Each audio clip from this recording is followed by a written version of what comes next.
अस्सलामुअलैकुम दोस्तों, क्रिकेट की ताज़ा तरीन अपडेट हासिल करने के लिए मेरे चैनल को सब्सक्राइब कर लें।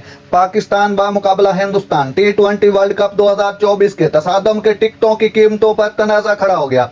आईपीएल के साबिक कमिश्नर ने आईसीसी पर $20,000 की कीमत पर टिकट फरोख्त करने का इल्जाम लगाया। दरअसल साबिक आईपीएल कमिश्नर ललित मोदी के मुताबिक मुनक़िद होने वाले इंतहाई मुतवक्के मैच के टिकट फी सीट $20,000 यानी कि रुपयों में 56 लाख रुपए के करीब जाके बनते हैं।